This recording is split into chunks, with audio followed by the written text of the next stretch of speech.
saw a thing that said anytime a man tries to hit on me in public, I hit him with the doll wink. Vacant eyes, not moving while one eyelash or eyelid comes down.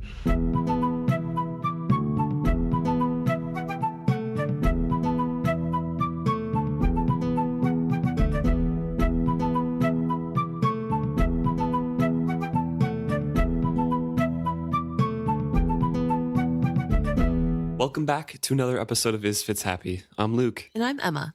We're discussing Dragon Rising. Chapter 39. Big event that you had to search up to make sure it happened in this book.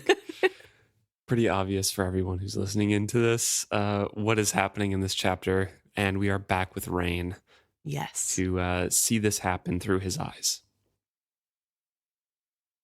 Yeah, last chapter we took a little break from the narrative on Malta's point of view and Reyn and what's happening in the Reyn Wilds and went back to Althea and Brashen just to do a little touch up and see what's happening on Paragon. Mm-hmm. And now we're back to the cliffhanger that was what's going to happen to Reyn and Selden, who were in the collapsing area, and what's going to happen to Malta.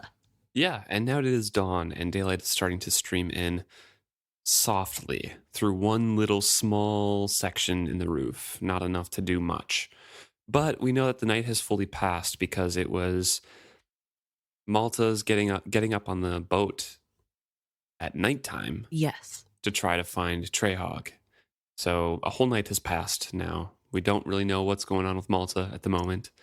But Reyn and Selden have kind of relaxed for a little bit underneath the piece of the ceiling that had fallen, and they scrambled underneath of, and it's kind of protected them from some things, although Reyn is kind of covered up to the top of his legs in mud. Yeah, so the mud has it's not solidified, but it's starting to become more solid, and Right. There is a layer of water, cold water, on top of the mud. So not a great place to be, but he is trying to share warmth with Selden, and Selden is asleep after crying himself to sleep. Reyn did not wake him now. The pale light was a false hope. It came from a small crack far overhead. Although much of the building's constructed dome and ceiling had fallen in, the thick layer of roots woven through the soil still supported the earth above them. Only one small, root-fringed crevice admitted the daylight. Even if he had been able to claw clear of the muck and debris that surrounded them, they could never reach the tiny hole to escape. As he watched the light gain strength, he knew with despair that they would try. The boy in his arms would wake. They would dig their way out and stand on top of the wizardwood log and call for help. But no one would hear them. They would die here, and it would not be swift. He hoped Malta's end had been faster. Selden stirred, lifting his head from Reyn's shoulder.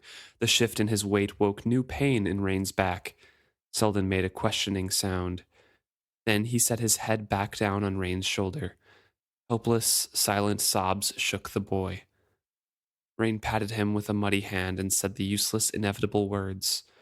Well, I suppose we should try to get out of here.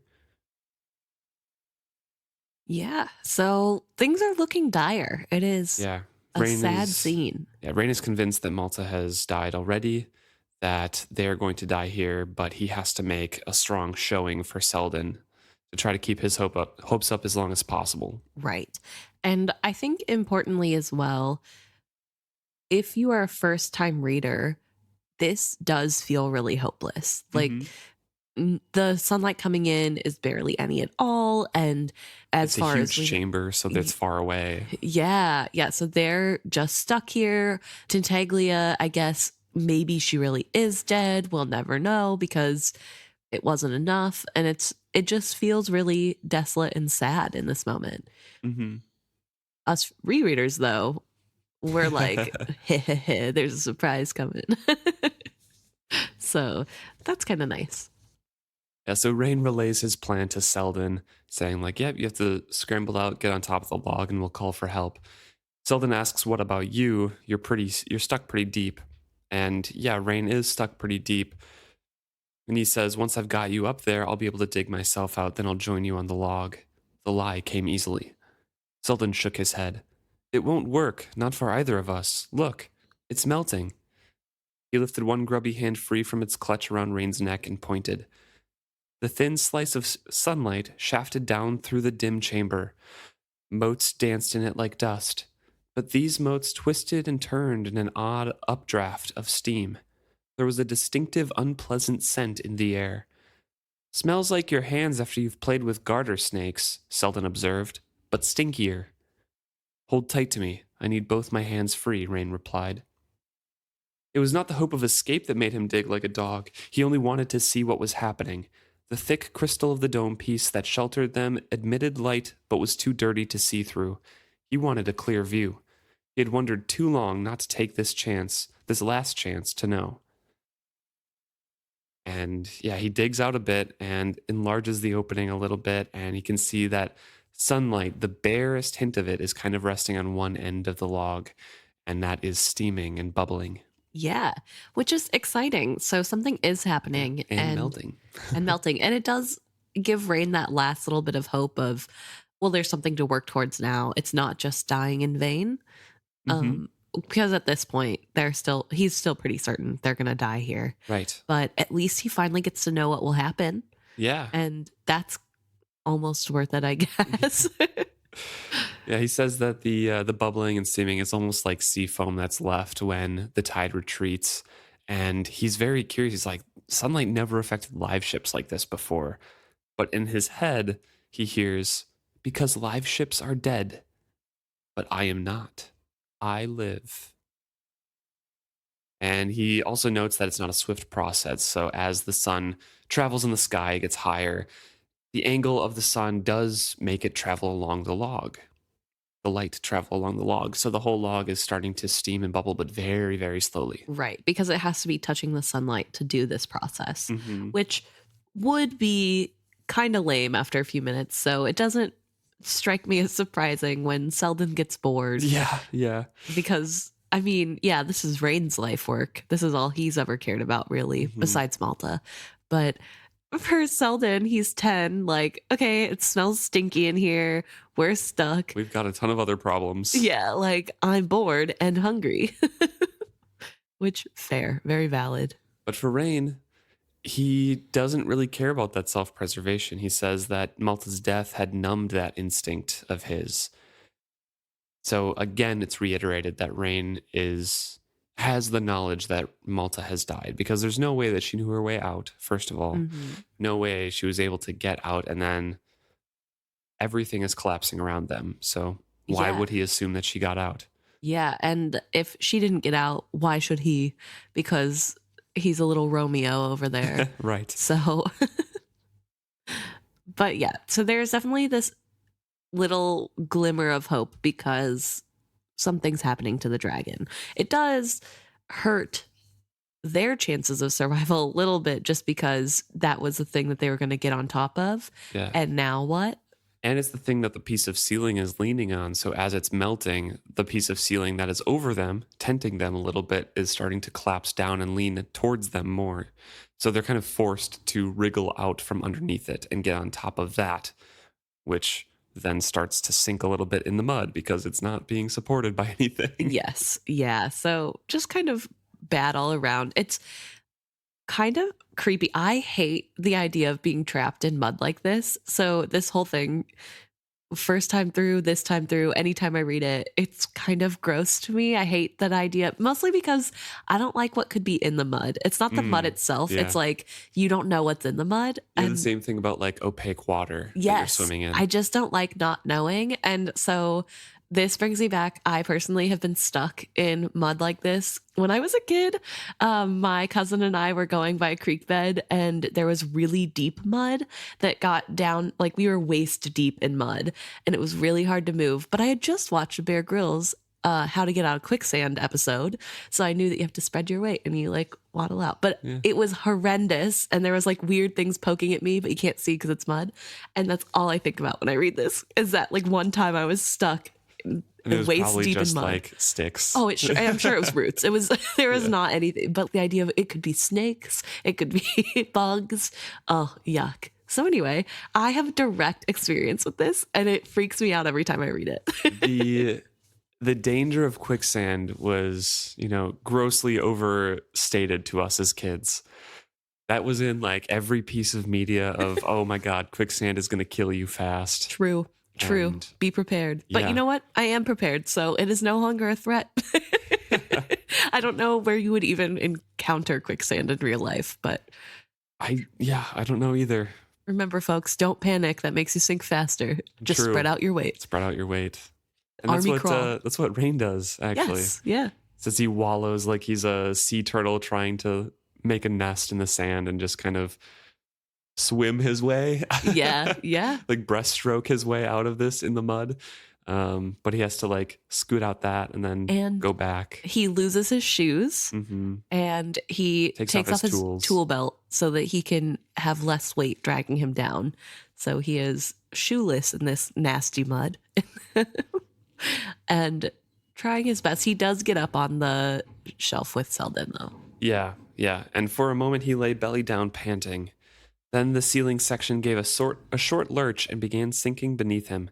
He hoped the bubble of air trapped beneath it would slow the process. He opened his eyes and lifted his head. Selden, wordless with wonder, clutched at him. Beside them, the melting wizardwood log was not dribbling away into the muck. It was liquefying and being absorbed. Revealed now was the curled and emaciated form of a dragon embedded in it. As the wizardwood around her melted, it flowed toward her. The shaft of sunlight illuminated a miracle. Her skin absorbed the liquid and her body swelled with it. She changed from black to deep blue. The bones and withered muscle and skin pumped with life and took on flesh. She stirred feebly in the collapsing remnants of her chrysalis. She twisted, and Reyn got his first glimpse of her wings. So, this is slightly different than how we hear the dragons later hatching. Yes. Because they eat part of their chrysalis, their cocoon. Right. And this one is just being absorbed by her. Maybe that's just because of like a long hibernation and yeah, I don't know. It's really hard to tell if this is just because of the nature of how long she was underground or if it's just a error, an editing error from one book to the next, which would be valid, but yeah, or maybe because of the time and how long she spent, it needs all of it to be absorbed to get the dragon functioning again, as opposed to the other ones that have been like a proper time and it takes less and then they can just eat the rest. Right. Well, also we know that they kind of are in their cocoons for a little too short. Yeah, true. So maybe they had to eat their way out because they needed more time but didn't get it. True. So there's a lot of aspects of... all of these are special cases. We never see like a regular hatching, Yeah, exactly. There's no memories of the regular hatchings. But remind me again, to create an elderling, you have to be present during... No, you have to ingest something from them or something like that. I think the rules are. Okay. Because like in the Rainwild Chronicles, they give, blood or, a piece of scale or, something that they kind of eat or ingest. Right. Okay. So we're just going to assume that the reason Reyn and Selden get to become elderlings is because they're ingesting the smoke. Yeah, I would assume that they're like right next to it and can inhale stuff. I don't know. Because we were told to watch out for this too, right? And we said we were going to look into it and see what actually happened when they became elderlings. Right. And I don't think they technically become elderlings now. It's much later. So maybe later there's more of a choosing where Tintaglia gives something of herself, because Malta's not there when she... Right. I don't know. I think like I really truly think that Robin Hobb changed the rules of how to become an Elderling in those later books. Yeah, that's And I think in this one, it's literally the close contact with the dragon, mhm. which, you have to have, but then also the dragon specifically choosing those people Yeah, and being that's fair. like, they're my people. I'm looking after them. Yeah, that's And what I got from reading this the first time through. That's what I yeah, thought it was, and then the second book where they're like, I still think there's intent in the second, the yeah. quadrilogy, or quadrology, I guess it would be. But I think it's intent plus the other stuff. Right. So I don't know. Maybe again, this is special cases. Yeah. But Maybe the other people just haven't been around the dragons long enough, so they have to ingest. yeah, Whereas Malta and Reyn have shared consciousness with, maybe. I don't know. I don't know. We'll never know. But Tintaglia is slowly absorbing the melted wizardwood log here, kind of reinfusing her flesh and growing from that Yeah. and just absorbing all of the mass and becoming, not fully fleshed out dragon, but less than an emaciated Skeleton. skeleton of it.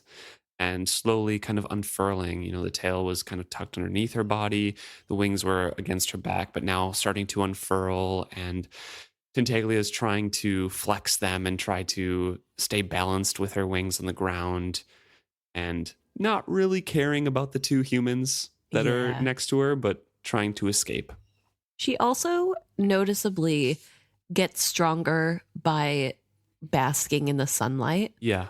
Her wings start out as these almost translucent, wet paper like objects sticking out of her back. And then as she puts them in the sunlight, flesh out more and have more veins and become less opaque, which I thought was really interesting because we know later that the Rainwilders who go with the next generation of dragons, those dragons are stunted until they find those sun rocks where they Yeah. can bathe in the warmth and heat of the sun. Mm-hmm. And I thought that was kind of cool that that's still, Yeah, they need that heat and the silver. yes, and the sunlight, Mm-hmm. like little plants. Yeah. Just like in Kelsingro, they have the heated baths Yes, yeah. for dragons to go into. Yeah, the thick white lids covered her eyes. Her head swayed on her neck as she yearned toward the light. So she's kind of shifting around. Mud is kind of lapping where the wizardwood log has vanished into her now. And it's creating kind of instability in the mud. And Reyn is watching helplessly at all of this. And he's afraid that she's going to be engulfed by the mud that's kind of sucking into the place where the wizardwood log was. But she raises her wings up and mud is smearing them. And like you said, her wings are kind of filling out and she opens up her eyes. Reyn could see the strength building in them. She unlidded her eyes suddenly. They glinted silver. She looked at herself. Blue, not silver as I dreamed. Blue. You're beautiful, Reyn breathed. She startled at his voice. She coiled her neck to stare intently at Reyn and Selden. Selden scuttled into the shelter of Reyn's body. It's going to eat us, he wailed. I don't think so, Reyn breathed. But lie still, don't move. So Reyn is kind of covering him with his body, putting an arm around him, and just watching Tintaglia. She suddenly threw her head back and trumpeted. It rang in Reyn's ears as much as his mind. Triumph and defiance were in that cry. It crashed against the confines of the chamber. And then she rears back and thrusts her head upwards towards the ceiling and towards that light, trying to widen that hole. Nothing much happens. She crashes back down, and it's close to hitting Reyn and Selden as they're kind of huddled there. And she tries again and breaks more of the ceiling open, and more light floods down. Right. It is. Her hind legs kicked and her tail lashed past them, missing them, but not by much. It's precarious down here. Yes. Though it is a big chamber, I'm sure it's made a little bit smaller with a grown dragon inside of it. I guess still probably small for dragon standards, but still, compared to the humans, this is a large beast. Yeah. So she's lunging upwards and trying to find purchase to get outside. and can't quite make it and falls back in. And her jumping around has kind of tilted the ceiling piece towards her. So Reyn and Selden are kind of sliding because it is a crystal roof piece. So it's very smooth, Right. probably slick with mud. So Reyn is clutching Selden and trying to stay on top of the debris. And Tintaglia is over and over springing upwards, trying to find purchase and leverage to get out of this chamber. Right. On her second try out, she falls again, but with this fall, a slide of earth followed, collapsing in with her, including an entire tree that came to rest, leaning drunkenly against the opening. The dragon landed heavily on her side in the muck. And at this point, we see that Selden has a little bit of Ronica in him, I would say, because he starts trying to wiggle out of Reyn's grasp and says, "If we can get to that tree, we can climb out," he cried. He pointed at the leaning trunk, the limbs that bridged the path to the surface. "Not while she's thrashing around. We'll be trampled into the muck." "If we stay here, she'll trample us anyway," Selden shouted. "We have to try." "Stay down," Reyn ordered him and enforced it. So Selden is all about action now. He is not hesitating. He's looking around and he is trying to get out. This chapter and the previous chapter, just, man, the previous chapter about him, I should say, are just the same issue I have with Malta in some cases, and Althea at a couple places too. It's just way too mature for him. Yeah. It's way too different than what we know about Selden. Yeah. Literally at the beginning of this chapter, he was silently sobbing in desperation. And now he's like, "Oh, let's go. We can get out." It's just, I guess we just don't know enough about him to make that judgment because he's never been a character until the last 10% of this book. Yeah. That's one of the huge problems I have with Robin Hobb's characterizations.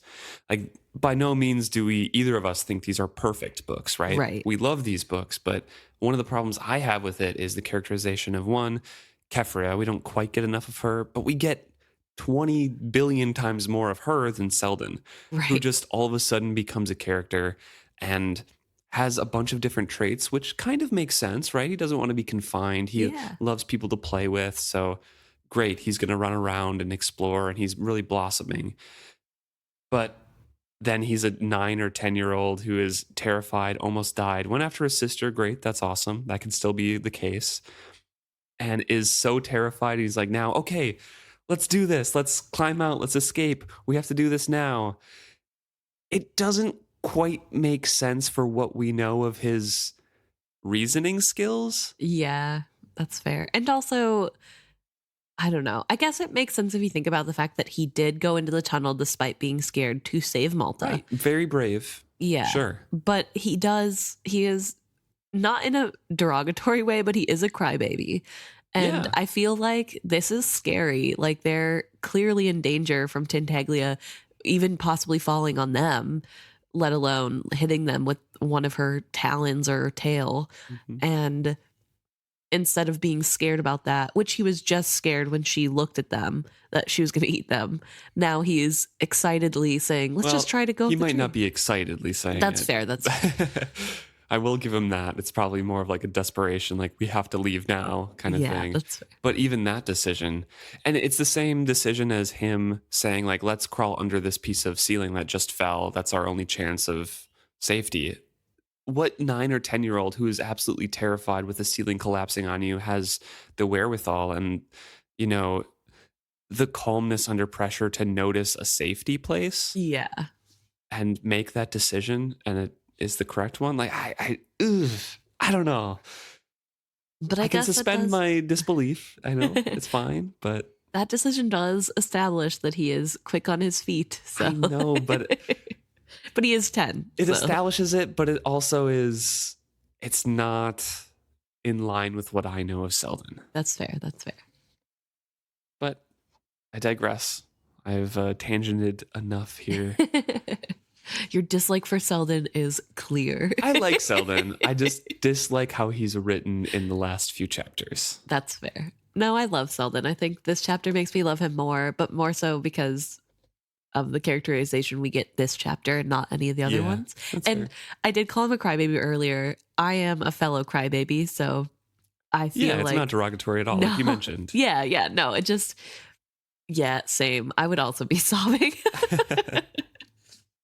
But Reyn does have the right idea of holding him back for now and saying, stay down because Tintaglia is still leaping upwards.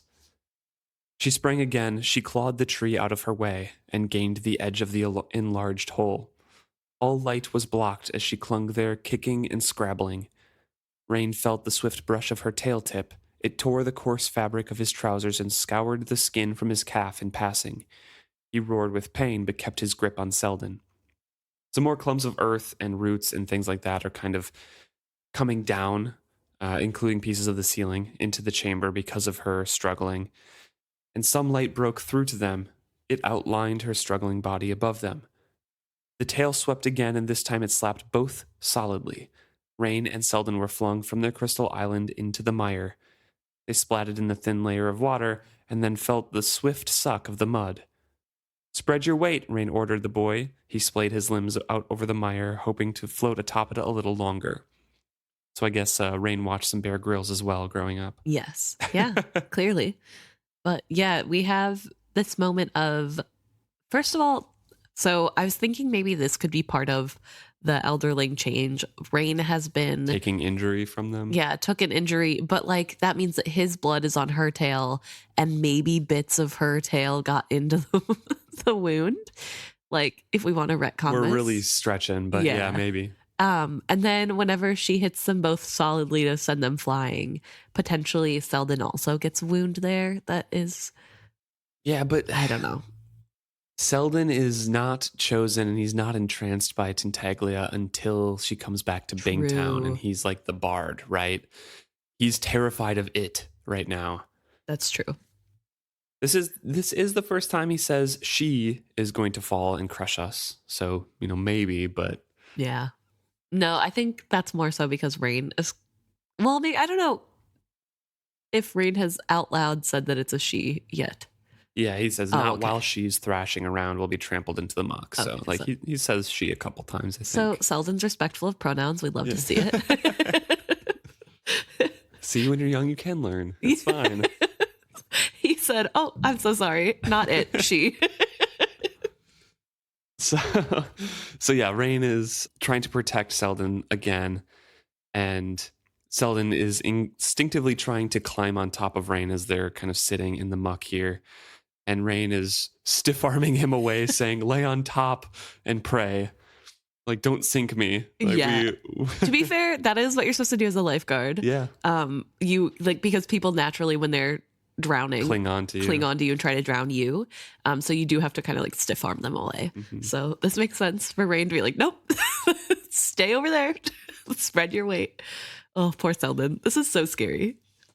Reyn is still watching Tintaglia as she struggles over the edge, and more debris is falling down, but she does get her ribcage over the edge, so Reyn is like, she's going to make it. He heard her triumphant trumpet. The soar of joy in his heart surprised him. There was a final shower of earth and debris, then sunlight flooded the ruined chamber. Her long tail lashed its way up and vanished. He heard her roar again and felt the wind of her frantically beating wings. He did not see her rise with his eyes, but he felt it in his heart. Stillness flowed back with her passing. She was gone. Tears streamed down his face. He stared up at the small window of blue summer sky. She might be the last of her kind, but at least she would fly before she died. Reyn! Reyn! There was annoyance in Selden's voice. He turned his face toward the sound and then blinked his eyes to adjust them. The boy had pulled himself out onto a large chunk of grassy earth that had landed upright on the muck. He stood up and pointed at the dangling network of roots that hung from the ceiling. And Selden says, I think I can get up there and climb those roots and then call for help. Right. And Reyn kind of assesses, he's like, oh yeah, it's not going to hold me, but Selden is light enough that it might. So that, that might work. Maybe we'll come out of this alive after all. As he grasped at the coarse grass and hauled himself out of the mud and onto solid ground, Selden asked him, do you think maybe Malta got out too? She might have, Reyn said. He thought he lied, but as he spoke, a sudden lift in his heart told him he not only hoped, he believed it possible. With the flight of the dragon, all things seemed possible.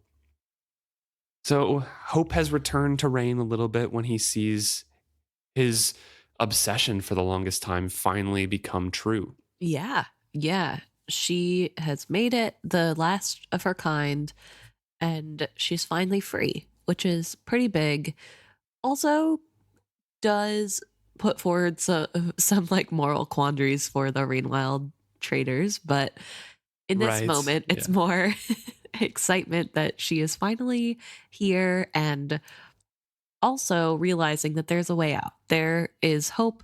And like you said, Selden is going to be able to get out. So at first I thought he would go the route of, well, at least he can be free and then I'll succumb to the mud. But with seeing the dragon fly, that hope is renewed. So I will make a comment about the moral quandaries. It's only moral quandaries for the Kupris family. true. They're the only ones, and I mean direct family, they're the only ones who know the secrets of what was in the logs when they cut them open. True. Everyone else thinks it's just logs. And now there's Yeah. a dragon coming out and they're like, what is that? Where did that come from? Also, like, for all they know, this is something completely different. It's not going to be until the end of this trilogy where they're like, huh, those logs eggs. look awfully similar. Yeah, that kind of looks like the wood that we. So I guess they still have time. I mean, time for PR. The Kupris family probably distributes that knowledge to the council after this happens. I'm sure. And they'd have to, right? But they have enough money. They'll hire some PR people to handle this scandal. So yeah, that's the plan right now. And Reyn kind of has hope maybe that Malta survived as well. Right. And on top of that, he realizes that as soon as everyone sees the dragon, they're going to know, his brother and mother at least, will know where it came from. Exactly. So that means they'll know where Reyn and Selden are, and people will come to this area. Reyn has overestimated their deduction skills before. So we'll see. And on top of that, we've already discussed that they may not have a very good understanding of the top level. Yeah, of like where it is. Yeah, of where things are. So who knows? Mm-hmm. But Selden says, until then, let's try to get ourselves out. After all we've been through, I don't want to be rescued by someone else. I want to do it myself. Yeah. Again, love this. Feels like very Veronica's grandchild. However, it does a little bit feel too old for him and a little bit kind of out of place. Yeah. It seems like a very mature sentiment of like, I can do it by myself. Right. I've had enough. Although I will say, I feel like kids are kind of like that, where they're uber independent. They can be crying one moment and the next moment be like, I can do everything by myself. So maybe it's not that unrealistic. I don't know. And now we switch over to our last point of view for the chapter. And that's Tintaglia. Yeah. We get a dragon flying around for the first time. She tasted the summer air, rich with all the smells of life. She was free. Free. She beat her wings strongly, flapping them harder than she must, for the simple joy of experiencing her own strength. She rose through the blue summer day, soaring up to where the air was thin and chill. The river became a sparkling silver thread in the green tapestry below her. She had in her memory the experiences of all her forebears to draw upon, but she savored for the first time her own flight. She was free now, free to create her own memory and life. She circled lazily down, considering all that lay before her. Now Tintaglia is free, and she knows that she has a task to do. But for right now, this brief moment, she can experience something of her own for the first time. Right. And that's really exciting. I mean, it's really tangible, this excitement, this freedom that she finally had. How long has she been waiting to be able to do this? And the fact that she's been aware the whole time is kind of crazy. But I like that there's this emphasis on, now it's finally my turn to make memories. I think it does a little bit go back to our question of, are they new beings or not? Do they think that they're being reborn? And it kind of seems like they understand they are not their memories. But maybe it's similar to people drowning in the memories that you could just become one of your ancestors or I something. I don't think so. For dragons, I don't think so. I Okay. feel like they have the capacity because it's in their nature to Okay. have all those Sure. memories. That's part of their reproduction cycle, Right. is that they're given the memories. Fair So I enough. think that dragons themselves as creatures have that capacity to separate out those memories. Yeah. Interesting. Okay. Maybe not say like this is a specific memory of this ancestor that I got and this was their name, but like Right. these are experiences I've had in previous lives. Yeah, definitely. So, as I mentioned, Tintaglia knows that she has a task to perform. She must find the young ones and protect and guide them in their migration up the river. She hoped that some remained alive to be guided. If not, she would truly be the last of her kind. So that is one of the tasks that we know must happen. The whole cycle is that the dragons that are around guide and protect the serpents as they make their migratory, you know, journey to the sands where they make their cocoons, and then those guardian dragons help them form those cocoons. Right. And I think what's really interesting about this is the fact that this is the first thing she thinks of. And I'm not sure if this is because the newly hatched dragons are in charge of guarding the babies, or if this is just because she realizes I'm the last dragon. It can only be me. Probably And something like so, that. Yeah. yeah. So I was like, oh, maybe we're learning something about dragon culture. And then I'm like, probably not. I mean, she can probably tell from Reyn's mind that dragons don't exist Yeah. in this time, and from the other people that she could have potentially manipulated. Right. That Exactly. dragons don't really exist. So yeah, she probably knows that she is the last one and needs to assist her kind. And that's what she's told Malta too, is that females need to deal with the race continuing. Yeah. Yeah. That's It's like, kind of like their main priority. exactly. And so, yeah, we have this kind of fear, I guess, happening of now that she's realized, oh, this is my task, this is what's next. It then moves on to her trying to forget about the humans, but then realizing she kind of needs them. Yeah, There's well, she kind of owes them too. And she is saying, like, in her mind, trying to forget about them. Oh, they're not elderlings. Their lives are even shorter than elderlings. They're nothing. What could I even owe to such beings that are so short lived? one could not owe anything to such beings. They were creatures of few breaths, frantic to eat and breed before their brief span of days were done. What could one of her kind owe to something that died and rotted swifter than a tree did? Could one be in debt to a butterfly or a blade of grass? She touched them briefly with her mind a final time. Yeah. Definitely that dragon superiority. Robin Hobb loves characters that try to convince themselves of something that is Not true. not true, because Tintaglia knows that she does kind of owe an attachment to them of some sort. Right. They had not long to live. The female struggled like a beetle in a puddle, floating and flailing against moving water. Reyn Cupris was where she had left him, mired in mud and squirming like a worm. He struggled in the self-same chamber where she had languished for so many years. The brevity of their lives suddenly touched her. In the momentary twinkling of their existence, each of them had tried to aid her. Each had taken time from their mate quest to try to free her. Poor little bugs. It was a small cost to her, these few moments out of the vast store of years to come. She turned a lazy loop in the sweet summer air. Then, with strong, steady beats of her wings, she drove herself back toward the buried city. I'm coming, she called to them both. Don't fear, I'll save you.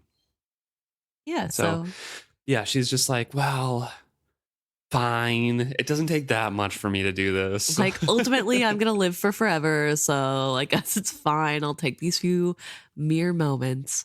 But I think little bit touched that they spent some of their bleak, small, short existence to help her. these little bugs, which also kind of crazy that a dragon would know what a bug is. You'd think they'd be too big to even notice.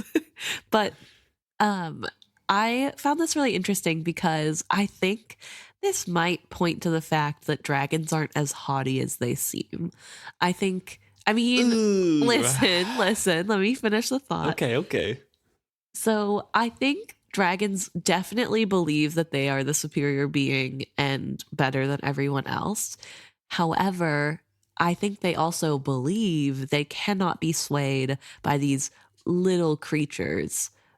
But I think they need these little creatures, the humans, a lot more than they realize. I think that there is sympathy and empathy capable in dragons. And I think that pretending as though it's just a benevolent thing that Tintaglia is doing for them, I think that's just a way to get around the fact that she has a big ego. But I think that they're a little bit more sympathetic to the humans than they realize. And I think that they're a little bit more influenced than they realize. And I mean, think about... They are a symbiotic relationship, you know, and over centuries and centuries they've had, and Tintaglia has memories of, you know, helping each other. And yeah. And think about like the serpent, the she who remembers, who helps Wintro get to the boat. Yeah. I feel like that again shows this sort of like ability to create kinship. It's like, I don't know, it feels like the way you think about pets, right? It's like, I was just thinking, I was like, oh, maybe humans are like cats to them, but I'm like, no, they're more like if cats, a mouse, maybe. No, I think so, because they're way shorter lived, and it's still like you could form an attachment if you had a pet mouse or something like that, but they're way shorter lived than anyone. So you like could look fondly on them, but you know they're gonna pass at some point. I mean, that's any pet, but I know, but unfortunately, but still, like dragons live for hundreds of years, and humans are. I don't know. Shorter. I just feel as though there's a deeper capacity in dragons to care. They're just too proud to admit it. And I think they're too proud to admit how much they actually do need humans and elderlings. Oh, sure. So, I don't know. Just a thought. Yeah. But we know that Malta has been struggling to pull this boat all night. Yes. And has still, and because it's like afternoon now too. Yeah. And is still not. Still going. Yep. Still not gone to Treog because they lost the lights probably in the daytime. Right. And we know that she doesn't make it to the city. They just kind of go down the river the whole way. Yeah. Poor Malta. Oh, but yeah, so that's the end of the chapter. Mm-hmm. Basically the end of the book, because the next chapter is the epilogue. Yeah. So we leave with hope in our hearts. Yep. We will have the next episode as the last chapter, of course, but as customary, we're going to have a couple weeks off as well in between books before we start up with Ship of Destiny. Ooh, mm-hmm. New book. That's always exciting. I'm ready for the recap that Robin Hobb always puts in. Oh my gosh, for the first like 12 chapters, we're like, and again, we're recapping. Well, thank you so much for tuning in this week's chapter. If you have thoughts on this whole book or thoughts on this chapter in particular, please let us know. isfitshappy@gmail.com. You can always email us there, or you can message us or email or comment on any of our posts on social media, Facebook, Twitter, Instagram, Threads, and YouTube. Thanks so much. Yeah, look forward to next week.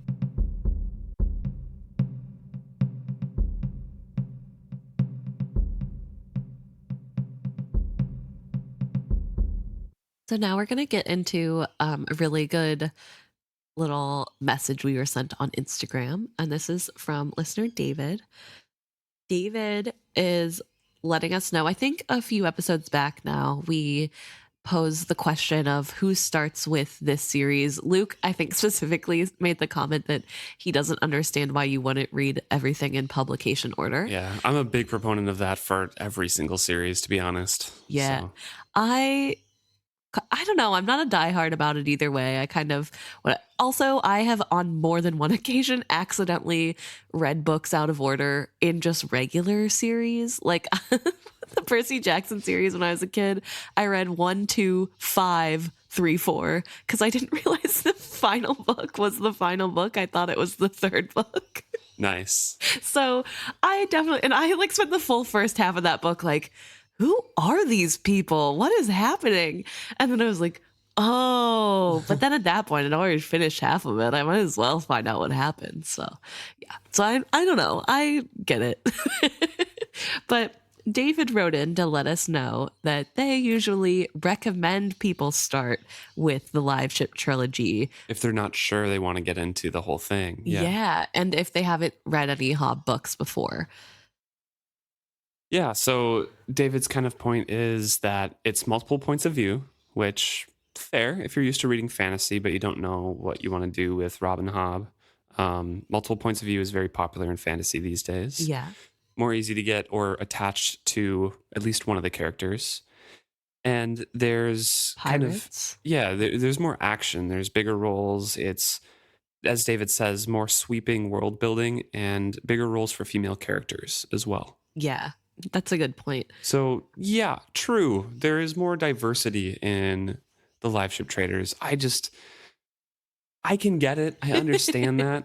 But if you like the Liveship Traders and then you're like, oh, I like Robin Hobb stuff, and then you go back to the Fitz, like, are you going to love it? That's like, fair. if you like those specific things about live ships, I guess you at least like some of her writing, and maybe you really want to just read more, and that gets you through the Fitz books, and then eventually you like them. But I don't know.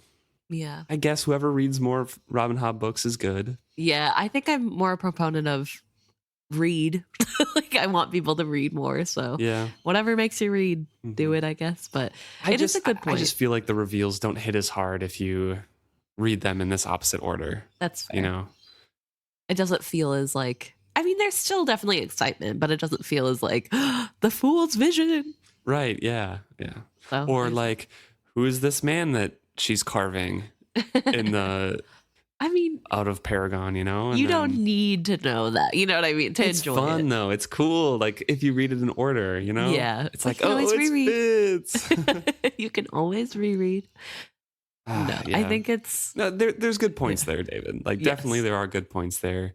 Get people introduced to it. It's probably a more widely acceptable traditional fantasy book, yeah. but I don't know.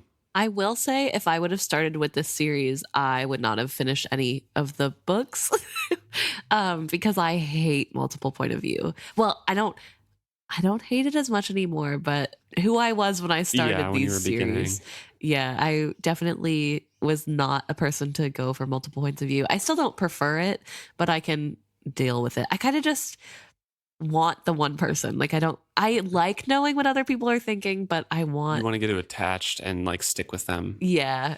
I remember you reading through these and you hating on a couple different of the perspectives that you always had to read. One, hated any serpent thing. Yep. Anything to do with serpents. Absolutely abhorred that. Yeah. You didn't like Brashen for the first book and a half. Until I forgot about that. until Althea was finally like, oh, maybe I do like him. And then you're like, okay, Brashen's okay. Pretty obvious. You didn't really like Malta, and you hated Kyle. I think you were so on Kenneth at the beginning, and then started to like him, and then started to not like him, and then started to like him, and then hated him in the third book. Yeah. It was kind of off and on with Kenneth. I feel like I can't remember fully. I don't know if you remember any perspectives that you liked or hated. I don't think you liked Wintro either. No, I really didn't like most of these characters. I think you felt like, oh, Wintrow's such like a sweet little boy, but I don't like reading about him. Yeah, he's like too wishy-washy. So like, I liked him as a person and as a character. I just hated reading his point of view because I hate the whiny. Like, I get annoyed. I'm sure you guys have realized whenever we're reading the Fitz books, when Fitz gets whiny for like 3 chapters in a row, I'm like, okay, get over it. You threw the pity party. We're done. Like, which maybe says something poor about me, but but I just don't love the whininess. It's just a surprise that you like Robin Hobb books. I know. I love them. I think they're really good, but I think I really liked Althea. I think I had a lot less criticism of Althea in the first book. You thought she should be the main character through the whole thing. Yeah. And I think you really liked Amber too. Yeah, I loved Amber. I loved Althea. I wanted Amber's point of view, which we never get. I think you liked Veronica more in the first time you read it than this time around. Yeah, I was going to say, I think I was like a big Veronica girly too. I don't know. But I think it was kind of like finally strong female Yes. characters that Yeah. are points of view. I think that also instead of did just help. Ketrikin. Yeah, and this time I came through with more critical lens. So, but I totally forgot I hated Brashen. Yeah, you did not like, because he was hurting your girl Althea. That's fair. That's just fair. like, oh, just at least get together. Also, because you like the enemies to lovers, I think you were just True. rooting on the side of like be enemies for a little bit. Yes, because I know just you're a going to little get bit together. longer. Yeah, true. They do have that plot line, which makes me like them as a couple. So, yeah, I don't know. But yeah, so I get it. And I just personally, if I had to read this series first, I'd be like, yeah, I don't think I'm into Robin Hobb books. Yeah. So let us know how you guys feel about them. And yeah. But thank you, David, for bringing that forward. Also, David had comments on our casting, which happened a few episodes back now. Very good thoughts, so I wanted to share. Danny DeVito would be Devad Restart. Kind of agreed there, yeah. Yep. It's a great Steve Buscemi, Sinkur Falden. Yeah, I love that. I said as the alternate that he could have been there, but I didn't spend too long thinking about it. But yeah, I think he could play like the greasy guy. Yeah, really I well. think he could do it. And then Whoopi Goldberg as Ronica Vestrit, which That's I could also interesting. see. I could see it. I can see it. There's not much comedy in Ronica. Yeah. But if Whoopi Goldberg and Danny DeVito are in a room, that would be really good. It would be good. And then finally Lisa Kudrow as Ophelia, which is great. I like that casting a lot, actually. Yeah. I think Yeah, that they're pretty good. I think that one's fun. So, yeah, thank you, David, and thank you everybody else who wrote in. It's always good to hear what you guys think, and we're excited to almost put an end to this chapter or this book, I guess. Yeah, see you next week.